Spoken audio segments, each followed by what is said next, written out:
हमारे संविधान के ये जो 3 आर्टिकल्स हैं, आर्टिकल 174, आर्टिकल 175 और आर्टिकल 176, ये तीनों ही आर्टिकल्स एक ही टॉपिक से रिलेटेड हैं और वह टॉपिक है लेजिस्लेटिव पावर्स ऑफ गवर्नर। कहने का मतलब कि इन तीनों आर्टिकल्स में राज्यपाल की विधायी शक्तियों के बारे में बात की गई है। तो इस तरह से आज की इस वीडियो में इन 3 आर्टिकल्स में से जिस एक आर्टिकल के बारे में हम बात करने वाले हैं वो आर्टिकल है आर्टिकल 175।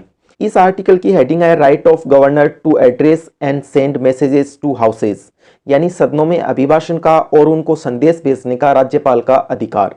तो इस तरह से आर्टिकल 175 में राज्यपाल के 2 अधिकारों के बारे में बात की गई है। पहला तो राज्यपाल के दोनों सदनों को एड्रेस करने का अधिकार, यानी दोनों सदनों में अभिभाषण करने का अधिकार। दूसरा, दोनों सदनों को मैसेज भेजने का अधिकार। तो आइए फिर जानते हैं इन दोनों ही अधिकारों को एक एक करके। आर्टिकल 175 का क्लॉज 1 तो राज्यपाल को यह अधिकार देता है कि राज्यपाल राज्य विधानमंडल के किसी भी एक सदन को या फिर दोनों सदनों को एक साथ एड्रेस यानी अभिभाषण कर सकेगा। साथ ही साथ ये क्लॉज राज्यपाल को यह अधिकार भी देता है कि वो इस पर्पस के लिए राज्य विधानमंडल के मेंबर्स को उपस्थित होने के लिए भी कह सकता है।